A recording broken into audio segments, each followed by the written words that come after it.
Hola, buenas noches. Vamos a esperar que alguien se conecte. Tomamos unos minutos. Si usted tiene su Biblia ahí donde está,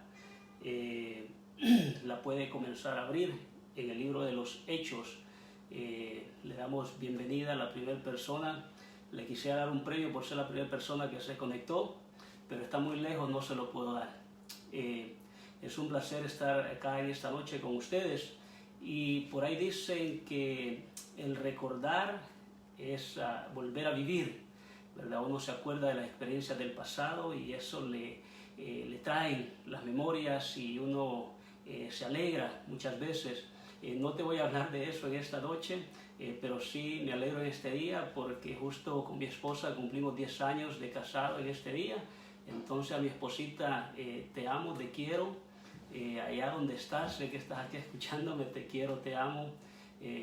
Felicidades, gracias por aguantarme 10 años ya. Pero también vamos a hablar de la historia. Se dice que muchas veces debemos de regresar a la historia para poder aprender y no cometer los mismos errores que cometimos en el pasado, y de repente para poder también enmendar cosas que cometimos en el pasado. Entonces esta noche vamos a regresar a ese pasado, esa Biblia, el libro de los Hechos. Y yo te voy a leer Hechos capítulo 2, versículo 41 al 42. Te lo leo y vamos a comenzar a trabajar de este versículo. Dice Hechos capítulo 2, versículo 41. Así que los que recibieron su palabra fueron bautizados y se añadieron aquel día como 3,000 personas, y perseveraban en la doctrina de los apóstoles, en la comunión unos con otros, en el partimiento del pan y en las oraciones.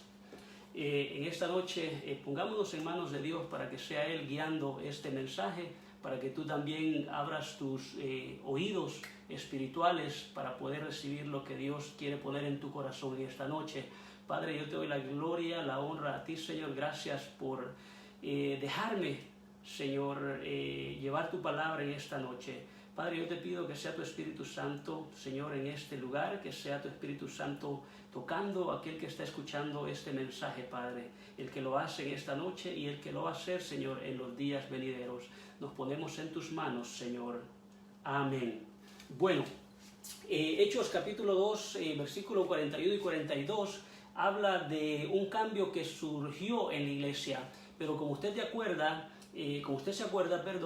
algo había sucedido antes de Hechos capítulo 2, versículo 41, y lo que había sucedido es el derramamiento del Espíritu Santo. Hechos relata que los apóstoles estaban reunidos, y cuando estaban reunidos orando, vinieron como lenguas de fuego, vino un viento y ellos fueron llenos del Espíritu Santo. Y cuando estos hombres son investidos del Espíritu Santo, comienzan a hablar en otras lenguas, en otros lenguajes, y las personas que estaban a su alrededor se asombraban de lo que estaban hablando porque entendían las lenguas que estaban hablando estos hombres. Entonces muchos pensaron que estos discípulos, que estos apóstoles estaban ebrios. Y Pedro se levanta, y aquí el primer sermón de la iglesia, y Pedro les dice: señores, aquí nadie está borracho, aquí nadie está bolo, aquí nadie está ebrio, es muy temprano, esto es el Espíritu Santo que ha venido. Y Pedro comienza su sermón y le dice básicamente que esto ya estaba escrito en la profecía de Joel.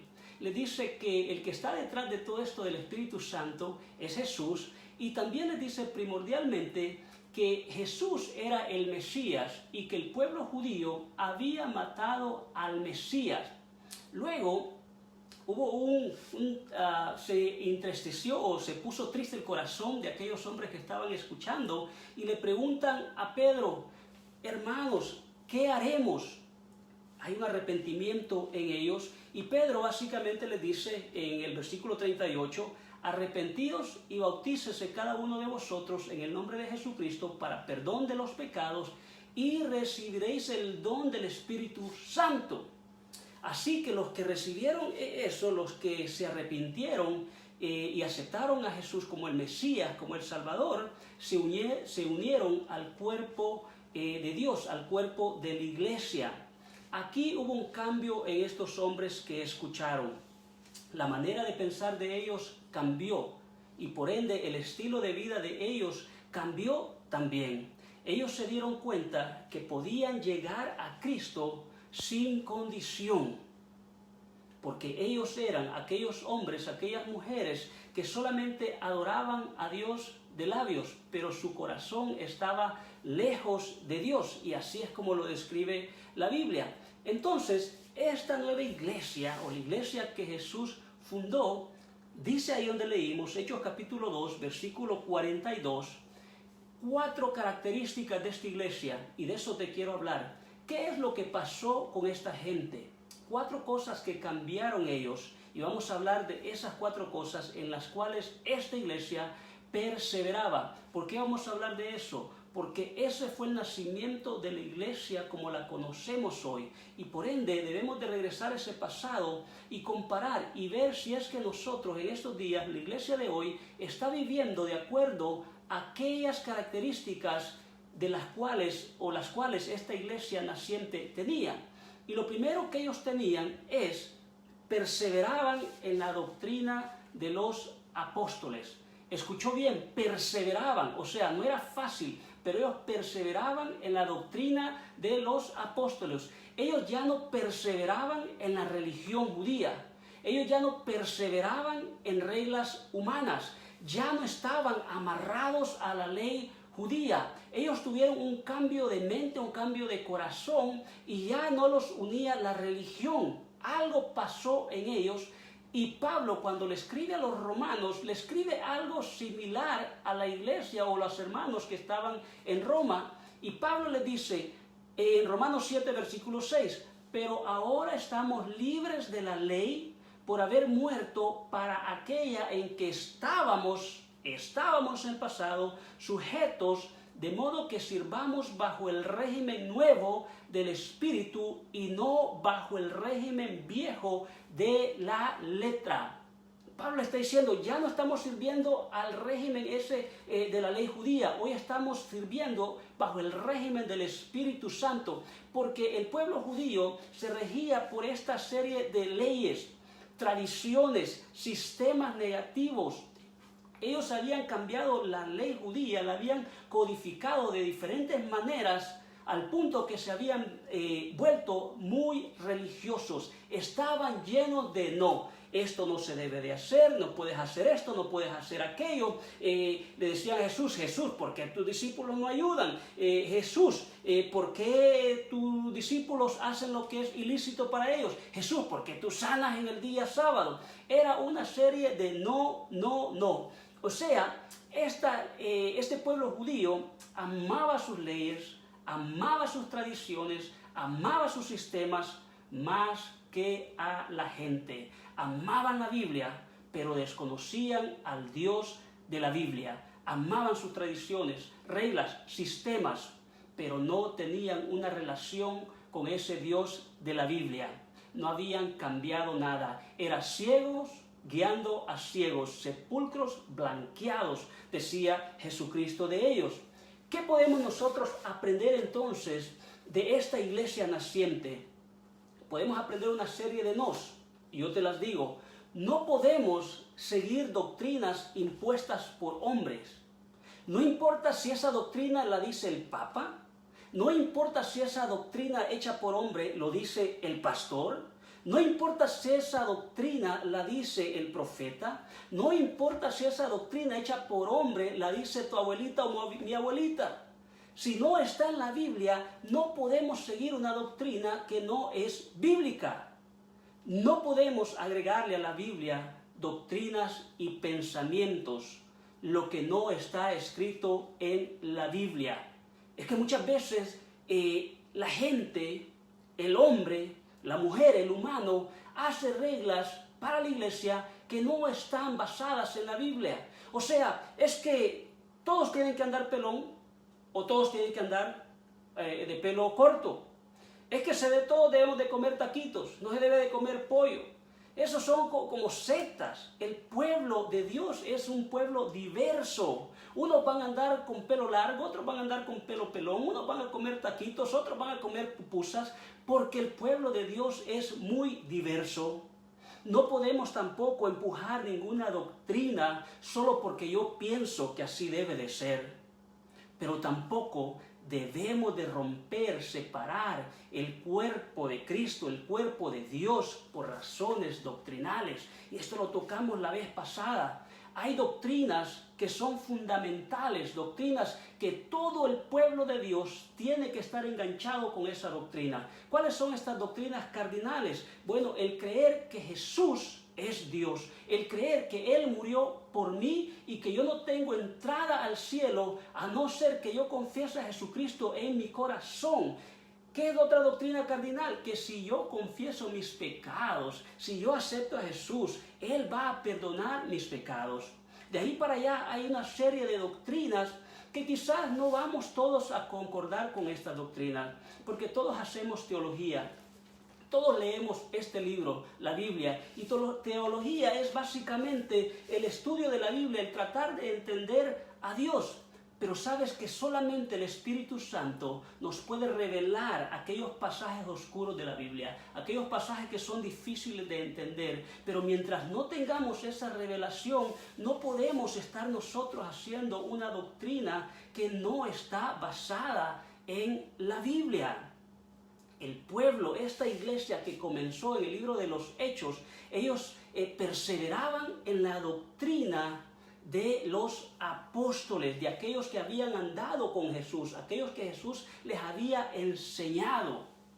Pablo, hablando de este mismo tema, le escribe a los romanos, en Romanos capítulo 16, versículo 17, y les dice: les ruego, hermanos, que se cuiden de los que causan divisiones y dificultades, y van en contra de lo que a ustedes se les ha enseñado.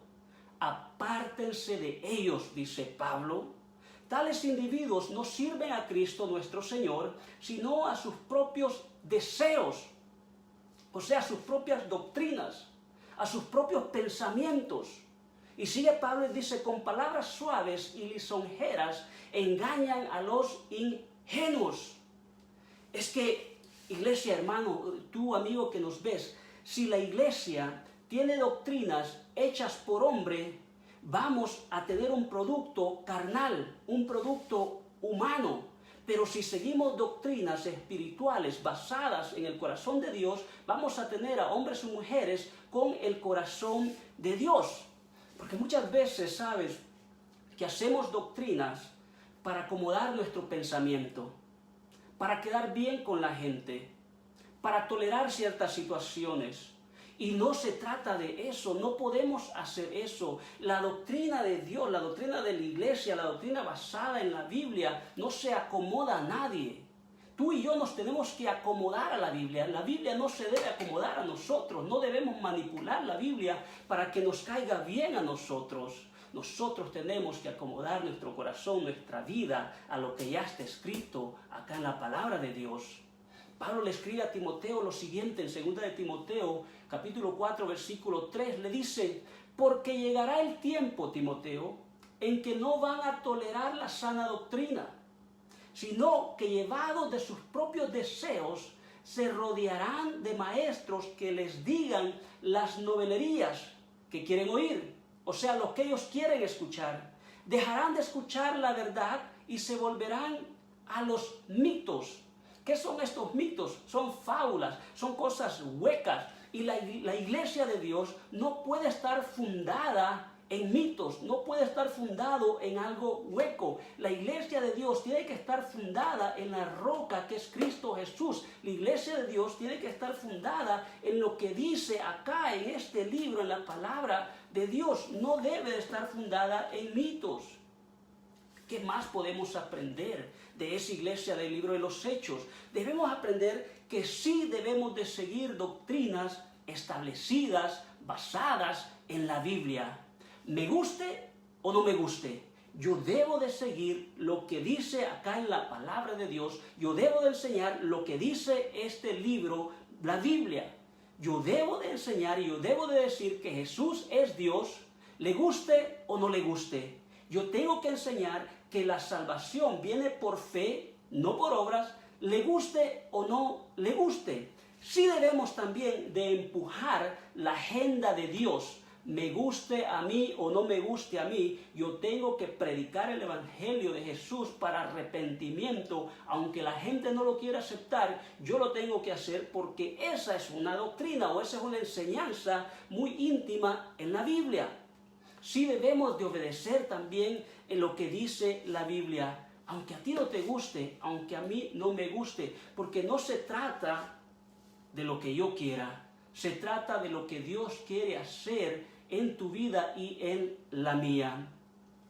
Porque la Biblia, la palabra de Dios, lo que está escrito en este libro es algo lindo, algo hermoso. Aquí está todo lo que tú y yo necesitamos. Dice en Hebreos que la palabra de Dios es viva, o sea, está activa y es eficaz. O sea, va a hacer lo que tiene que hacer en tu vida. Y es más cortante, dice, que toda espada de dos filos y penetra hasta partir el alma, el espíritu, las coyunturas y los tuétanos y discierne los pensamientos y las intenciones del corazón. O sea, la palabra de Dios toca todo tu cuerpo, toca todo tu ser, cambia tu mente, cambia de corazón. Y cuando tú y yo seguimos las doctrinas bíblicas basadas en la Biblia y los consejos bíblicos, entonces Dios comienza a cambiar nuestros corazones, Dios comienza a cambiar nuestra mente, y el hombre y mujer que se basa en lo que dice la Biblia, en cosas espirituales, en lo que Dios quiere, viene a ser un producto espiritual, un producto de Dios. Pero si basamos nuestras doctrinas en cosas carnales, vamos a tener mujeres y hombres carnales. Entonces este pueblo, la iglesia que comenzaba a nacer en el libro de los Hechos, seguían doctrinas bíblicas, cristocéntricas. Usted y yo debemos de seguir, de perseverar, guste o no guste, en la doctrina bíblica. Pero ¿qué más hacían? Ellos también perseveraban en la comunión unos con otros. Esta comunión se refiere a una unión. Había una unidad entre este grupo de nuevos convertidos.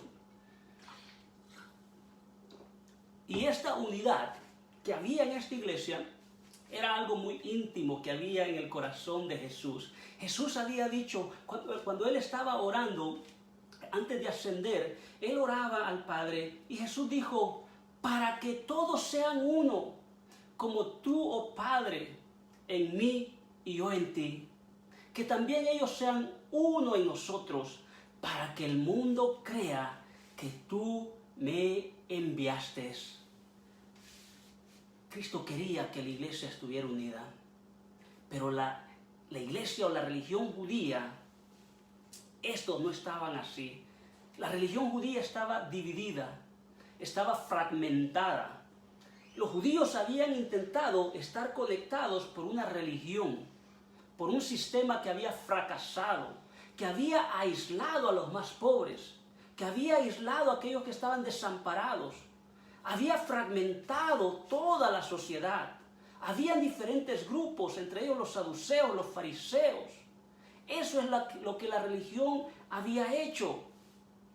Pero el Espíritu Santo vino a cambiar los corazones, el Espíritu Santo vino a cambiar todo esto, y hoy el pecador podía entrar al cuerpo de Dios, al cuerpo de Jesús. Jesús vino y abrió la puerta para todos.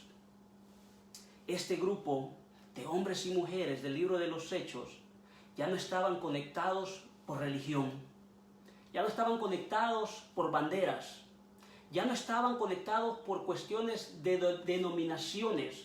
Eso ya no unía a la iglesia. Este nuevo grupo estaba conectado por Jesús. Estaban conectadas por Jesús, por el Espíritu Santo. En 1 de Juan dice lo siguiente, Juan dice, lo que hemos visto y oído, os proclamamos también a vosotros, para que también vosotros tengáis comunión con nosotros. Y en verdad nuestra comunión es con el Padre y con su Hijo Jesucristo. Ve que esta nueva iglesia ya no estaba conectada por religión, ya no era una denominación, era una iglesia unida por el cuerpo de Jesús. La iglesia no puede estar dividida, no lo puede estar. Todos los que han confesado a Jesús como su Salvador, que le han confesado, han venido a ser parte del cuerpo de Dios, del cuerpo de Cristo, hijos e hijas de Dios. Es que es el Espíritu Santo que nos une, es la sangre de Cristo que nos ha lavado a todos por igual. Hemos sido sellados por el mismo Espíritu Santo. Es un solo Señor, una sola fe, un solo bautismo, es un solo Dios. Posiblemente no podemos colaborar con otros hermanos que quizás piensan distinto que nosotros, pero sí debe de haber esa unidad, sí debe de haber ese respeto, sí debe estar esa unidad. Debemos de seguir haciendo eso.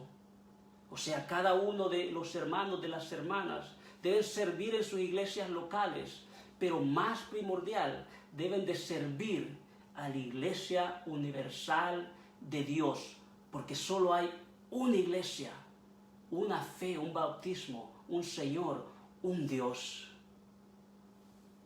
Pablo ataca también este problema, porque este problema después de la iglesia del libro de los Hechos se va propagando y se va diluyendo.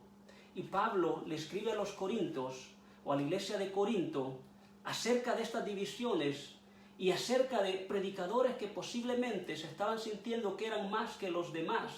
Y Pablo escribe en 1 Corintios, capítulo 3, versículo 3 al 4, les escribe, dice, porque ustedes son carnales, les escribe, pues habiendo entre vosotros celos, contiendas, disensiones, ¿no son carnales y andáis como hombres?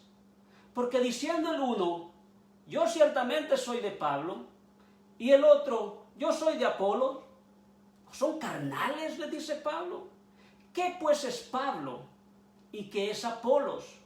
Servidores por medio de los cuales habéis creído, y eso según lo que a cada uno concedió el Señor. Pablo les llama a estas iglesias, son carnales porque hay división entre ustedes, porque unos andan diciendo que son de Apolos, otros que son de Pablo, estos que son bautistas, estos que son pentecosteles, estos que son... Dice Pablo, no, esas son cosas carnales. Dice, ustedes, servidores, Pablo, Apolos, servidores por medio de los cuales habéis creído, les dice. Es que el servidor de Dios sigue las doctrinas de Dios. Pero si un hombre dice que es servidor de Dios, pero está poniendo doctrinas carnales, está haciendo doctrinas para seguirse a él mismo o a ella misma. Pablo sigue escribiendo a esta iglesia en 1 Corintios capítulo 11, versículo 18, y le dice, pues en primer lugar, cuando os reunís como iglesia, oigo que hay entre vosotros divisiones. Y en parte lo creo, le dice Pablo, porque había ya división. Sabe, amigo, amiga, hermano, hermana, usted que está viendo este video, hay un término inglés llamado divide and conquer, dividir y conquistar, se dice. Y Satanás se ha encargado de dividir la iglesia, de fragmentar la iglesia dividida, hermanos y hermanas divididas, la congregación dividida. ¿Por qué hace esto Satanás?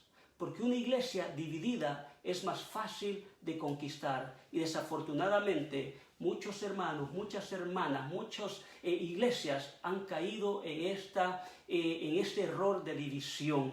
Y pasamos más tiempo en desacuerdos con otros hermanos, con otras iglesias, atacando a otras personas, en vez de venir a esa unidad.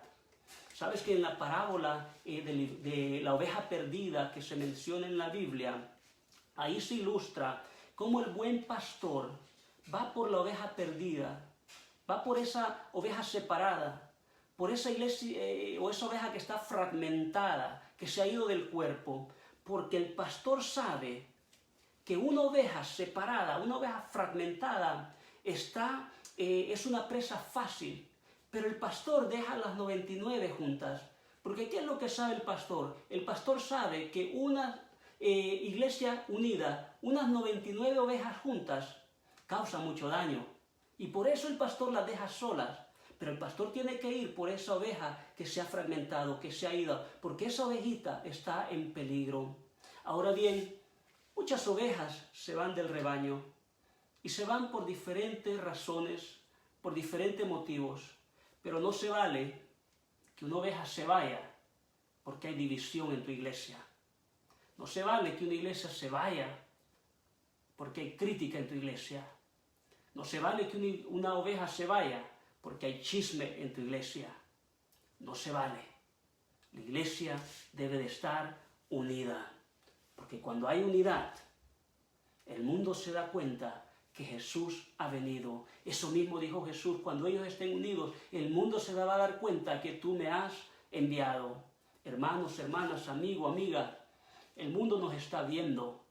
Y cuando hay división, somos o nos exponemos nosotros mismos a la burla, pero más que eso, se burlan de Dios, se burlan de Jesús.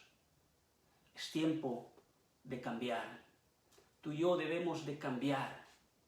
Alguien necesita quebrar estos sistemas religiosos que dividen, que alinean a la gente, que hacen de los sistemas o de las iglesias algo de exclusividad, que hacen a un lado a cierta persona que no encaja con un estilo de vida, por ejemplo.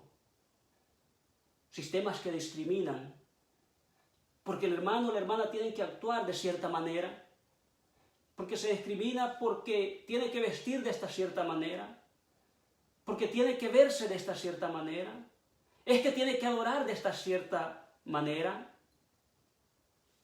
Debemos de decirle a las personas, a la gente, que Dios los ama tal y como están en este momento. Debemos de guiarlos, sí, en el camino del Señor. Pero es el Espíritu Santo que debe de compungir, que debe de hablarle a sus corazones para que ellos tengan el cambio que Dios quiere que tengan, no el cambio que tú y yo queremos ver en aquella persona. Es que muchos dicen, es que son muy diferentes, debemos de todos vernos de la misma manera. Y no es así, la iglesia es diferente, la iglesia es vibrante. Eso es lo que hace a una iglesia fuerte, porque somos distintos. La iglesia de Dios muchas veces es comparada con el cuerpo, y cuando tú ves a tu cuerpo, tu mano es diferente que tu pie. Tu oreja es diferente que un dedo. En los dedos de la mano son diferentes, pero en esa diferencia está la fuerza, porque hay mucho talento. Hay más cosas que podemos sacar de una iglesia que es vibrante, que es diferente, que piensa distinta. La diversidad es algo lindo, es lo que hace la iglesia hermosa, es lo que la hace vibrante, como decimos. El mismo apóstoles, por ejemplo, que andaban con Jesús, eran personas muy diversas. Habían pescadores, habían cobradores de impuestos, había un revoltoso, hasta un Judas ahí metido, una variedad. Unos eran jóvenes, unos eran viejos, pensaban distinto, pero eso era lo hermoso de esos apóstoles. Por eso Jesús los escogió, y por eso Dios te ha escogido a ti y a mí, así como tú estás. Y Dios va trabajando en tu vida tal y como tú eres en este momento. Debemos, hermanos, hermanas, amigo, amiga, debemos de cambiar. Hay muchas reglas, por ejemplo, que hacen a los jóvenes de lado, porque son reglas de hombres y no reglas que Dios ha establecido. ¿Sabes que en el libro de los Efesios, capítulo 6, y este pasaje es para los padres, pero se aplica también a la iglesia? Dice Efesios 6, y vosotros padres, no provoquéis a ira a vuestros hijos, sino criadlos en la disciplina e instrucción del Señor. Y de la misma manera, cuando hay hermanos, hermanas, personas jóvenes en el camino del Señor, no debemos de instarlos, no debemos de provocarlos a ira. Más bien debemos de enseñarlos en disciplina e instrucción del Señor, no en la instrucción que yo tenga porque la manera que yo crecí puede afectar la manera que yo pienso. Cuando yo adopto mis pensamientos, yo voy a producir personas que se vean como mi persona. Y lo que queremos es producir personas que se parezcan a Jesucristo. Debemos de tener un cambio, iglesia. Debe de haber un cambio en nuestras vidas, en nuestra manera de pensar. Un cambio que solo el Espíritu Santo trae a tu corazón y a el mío. Es tiempo de cambio. ¿Qué debe de suceder? La iglesia se debe de unir para atacar los problemas de la sociedad. No para atacar a la gente, no para atacar a los jóvenes, no para atacar a aquella persona que es pobre. Debemos de unirnos para atacar el problema. No a los jóvenes, no a las personas que no se ven como nosotros. Debemos unirnos como congregaciones, como cuerpo de Cristo, para hablar de cómo apoyar a la nueva generación. Los jóvenes que se están yendo de la iglesia. ¿Y qué estamos haciendo? Debemos de unir fuerzas para preparar el próximo ejército de Jesús. De cómo compartir recursos para apoyar al pueblo de Dios. Estoy hablando de una iglesia vibrante, donde los talentos que Dios nos ha dado los ponemos a trabajar, pero donde damos cabida al Espíritu Santo para que haga el cambio que Dios quiere ver en la persona y que sea el Espíritu Santo que moldee mi vida. Queremos ver una iglesia donde nadie busque su propio bien, donde todos llevemos las cargas juntos, pero que también cada persona es responsable de cambiar. Una iglesia donde nos gocemos con el que se goza. Una iglesia donde lloremos con aquel que está llorando. Eso es lo que la Biblia nos dice. Pablo dice, ninguno busque su propio bien. Gozaos, dice Pablo, con los que se gozan. Llorad con los que lloran. ¿Sabes? Que muchas veces es fácil llorar, muchas veces es fácil compartir la pena ajena. Vemos a una persona, un amigo, una amiga que llega y está llorando de tristeza porque le sucedió algo en su vida, un ser querido falleció, algo cambió, y llega llorando y es fácil llorar con esa persona, pero no es fácil gozarnos con los que se gozan. No es fácil gozarnos cuando el hermano llega en un carro nuevo, ¿verdad? No podemos saltar de alegría en celebración que ese hermano, que esa hermana compró una casa. Pero eso no es lo que Dios quiere. Dios quiere que nos gocemos con aquellos hombres, con aquellas mujeres, con aquellos hermanos, hermanas que están felices, que están saliendo adelante, que nos gocemos juntos, que lloremos juntos, que nos ayudemos, que llevemos nuestras cargas el uno al otro, pero que también que seamos una iglesia, un cuerpo responsable también de cambiar. Pero también esta iglesia perseveraba en el partimiento del pan, dice acá. Esta iglesia era una iglesia obediente. Practicaban lo que Jesús había dicho que se tenía que hacer. O sea, practicaban la Santa Cena. En Lucas Jesús había dicho después de compartir esta cena con los discípulos, haced esto en memoria de mí. Entonces la iglesia esta practicaba esos mandatos que Jesús había dado. Se bautizaban de una edad apropiada, practicaban la cena del Señor, porque ellos comprendían que cuando hacían este acto de tomar la Santa Cena, lo hacían como recordatorio que Jesús vendría de nuevo.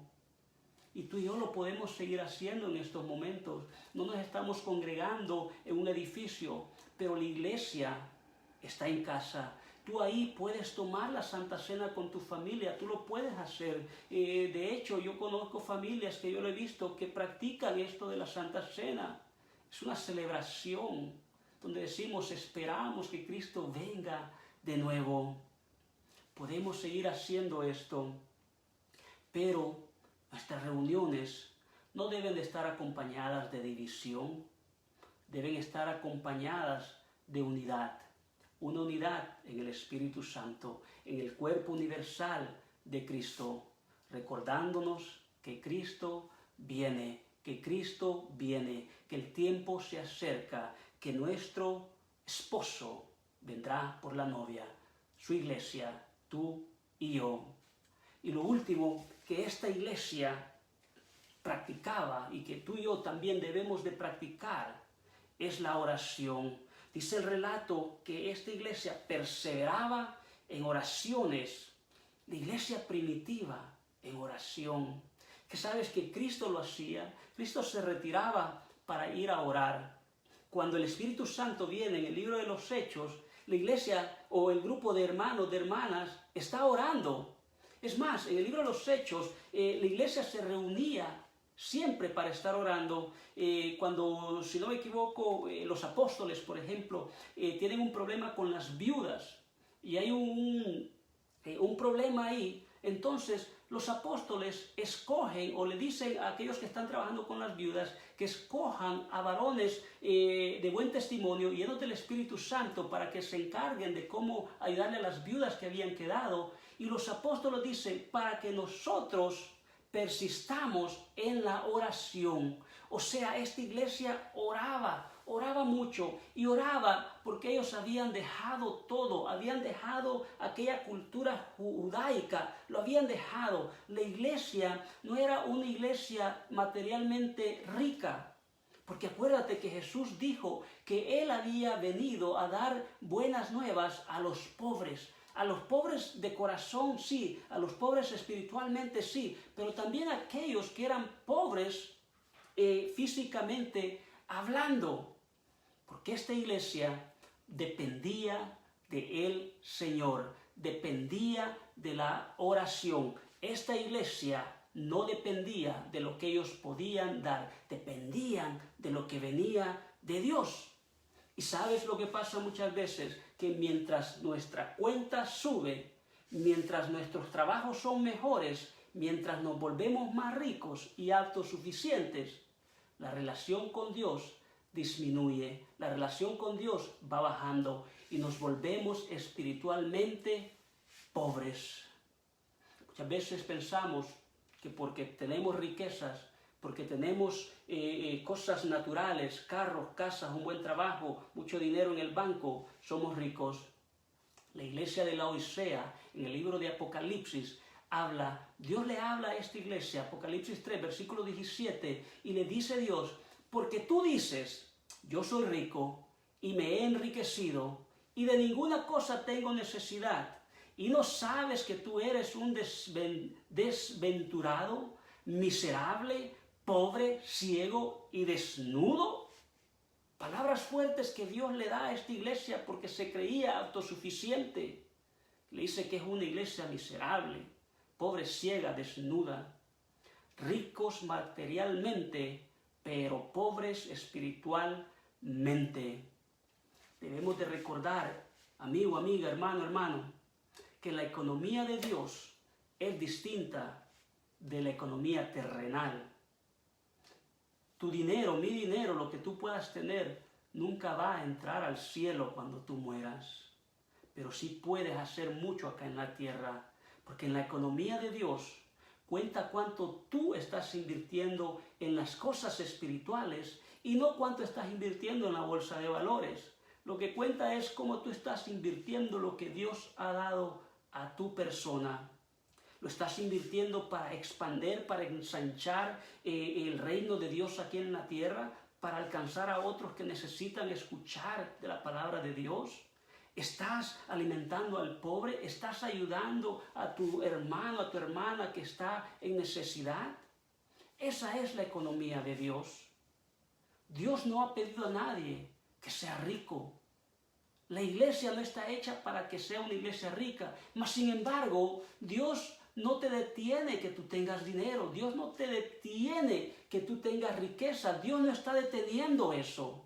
Lo que Dios no quiere es que te esclaves, que te estanques en las riquezas. Lo que Dios quiere es que aunque tú tengas dinero, aunque tú tengas finanzas, aunque tú tengas casas, aunque tú tengas carro, aunque tú tengas todo lo que tengas, que tus ojos, que tu corazón estén clavados en Dios. Que tú sepas de dónde viene esa riqueza que tú tienes, porque Dios es el que está dando eso a tu vida. Eso es lo que Dios quiere para nosotros. ¿Sabes que hay mucha gente que son ricas terrenalmente, pero pobres espiritualmente? Hay muchos pobres terrenales, pero ricos espirituales. Y hay otros que son ricos terrenalmente y también ricos espiritualmente. Qué sabrosura esa combinación, ¿no crees? Ser ricos espiritualmente y ricos terrenalmente es una riqueza, eso es una delicia. Y ahí creo que nosotros podemos apuntar ahí. Pero desafortunadamente hay gente que es pobre espiritualmente. ¿Y por qué es pobre espiritualmente? Es pobre humanamente. Hay una pobreza en su vida. ¿Por qué? Porque muchas veces descuidamos la relación con Dios. Cuando dejamos de orar, descuidamos la relación. El orar, el rezar, lo que quiere decir es que estamos hablando con Dios. La oración, el rezo, es un puente que nosotros tenemos, humanamente hablando, con el Dios Todopoderoso. El orar es hablar con nuestro Creador. Porque nosotros, cuando hay relación con alguien, nos sentimos más a gusto. O sea, yo no puedo ir donde mi vecino de enfrente sin tener una relación y decirle, vecino, regáleme o présteme una jarra de azúcar. No lo conozco, no hay relación. Y muchas veces nosotros queremos llegar donde Dios y pedirle un milagro sin tener una relación. O sea, vamos y pedimos, Dios, dame un milagro, pero yo no he tenido una relación, yo no he estado en oración, yo no he estado orando, hay una desconexión. Y cuando no surge, cuando ese milagro no viene, hacemos berrinches, nos enojamos. ¿Por qué? Porque pensamos que Dios nos tiene que dar lo que nos tiene que dar cuando yo quiero, sin tener una relación con Él. Debemos de mantener esa relación con Dios en oración. Pero también la Biblia dice, velad y orad para que no entréis en tentación. El Espíritu Santo está dispuesto, pero la carne es débil. La oración comienza a darnos fuerza en el Espíritu. Tú que estás lidiando con un pecado, la Biblia dice que todos hemos pecado. No hay justo ni uno. Tú y yo batallamos con el pecado. Y la clave que Dios da, que Jesús da, es velar. O sea, estar en vela, estar siempre en oración para no caer en tentación. Porque cuando hay una relación con Dios, probablemente tú y yo no vamos a pecar. Porque Dios está ahí con nosotros, porque te levantas en la mañana y estás buscando de Dios, estás hablando con Dios, porque vas manejando a tu trabajo y vas hablando con Dios, porque estás en tu trabajo y estás hablando con Dios, porque salís de tu trabajo y estás hablando con Dios, porque llegas a tu casa y estás hablando con Dios, porque te acostás y te vas hablando con Dios, porque a medianoche te levantás para ir al baño, pero te levantás y vas hablando con Dios. Hay una relación y probablemente cuando tú y yo estamos en oración constantemente, probablemente no vamos a caer en tentación. Y si caemos, ahí está el Espíritu Santo con nosotros. Primera de Tesalonicenses dice, orad sin cesar. Filipenses 4:6 dice, no se inquieten por nada, más bien en toda ocasión, con oración y ruego, ¿escuchaste? Con oración y ruego, presenten sus peticiones a Dios y denle gracias. Y la paz de Dios, que sobrepasa todo entendimiento, cuidará sus corazones y sus pensamientos en Cristo Jesús. La iglesia del libro de los Hechos oraba. Tú y yo podemos orar todos los días, tener esa relación con papá Dios, no solamente cuando necesitamos de Él, en todo tiempo, en toda temporada, estar en comunicación. La pregunta es, ¿tú individualmente estás en oración? ¿Estás orando? ¿Estás hablando con Dios a todo tiempo, a todo momento, en las buenas y en las malas? ¿O solo hablas con Dios cuando lo necesitas? Solo buscas de Dios cuando lo necesitas. Pero también los líderes de las iglesias, cuando tú te reúnes, ¿buscas en oración a Dios? ¿O nomás nos juntamos para tratar temas administrativos? Nomás nos juntamos para ver cómo podemos mejorar ciertas situaciones, pero no buscamos la guía del Espíritu Santo en oración. Al fin y al cabo, la iglesia es del Señor, la iglesia no es de nosotros. La iglesia es guiada por el Espíritu Santo. El líder, los líderes, debemos de estar en esa constante oración, velando por las ovejas, sin dejar de fragmentar la iglesia. ¿Cómo está el liderazgo en tu iglesia? Esa pregunta me la dejo. ¿Cómo está el liderazgo en mi iglesia? ¿Estamos orando o no lo estamos haciendo? Para recapitular, esta iglesia perseveraba en 4 áreas. Y perseverar quiere decir que seguían adelante. No era fácil. El Espíritu Santo estaba guiando. Debemos de buscar ese Espíritu Santo. Debemos de perseverar en la doctrina de los apóstoles, en la doctrina de la Biblia. Debemos de ser una iglesia que está en comunión. Somos distintos, somos diferentes, y esa es la belleza de la iglesia, una iglesia vibrante. No estoy hablando de una iglesia que está abierta, de una iglesia que hace lo que quiera hacer. Estoy hablando de una iglesia donde se deja que el Espíritu Santo haga lo que tiene que hacer en la vida de cada persona, y cada persona da fruto diferente, y eso está bueno porque así Dios lo quiere. Una iglesia donde practiquemos la Santa Cena, donde practiquemos la obediencia a Dios. Una iglesia que está constante en oración. Pregúntate a ti, yo me pregunto a mí mismo, nosotros somos la iglesia. Tu vida y mi vida refleja la iglesia que Cristo fundó, la iglesia que el Espíritu Santo fundó, o es una iglesia basada en tradiciones, en sistemas que solamente están fragmentando, dividiendo al cuerpo de Jesús. Te dejo con eso. Busquemos de Dios, perseveremos en estas cosas, y cuando perseveremos en esto, nosotros mismos vamos a ser un producto de esto. Ya no vamos a ser personas carnales, nos vamos a volver en personas espirituales. Cuando practiquemos esto, nuestros hijos van a ver y ellos van a venir a ser productos espirituales y no productos carnales. Queremos iglesias sólidas, iglesias espirituales, no iglesias carnales que están fundadas sobre ideas humanas. Amigo, amiga, hermanos, que Dios te bendiga. Hasta la próxima.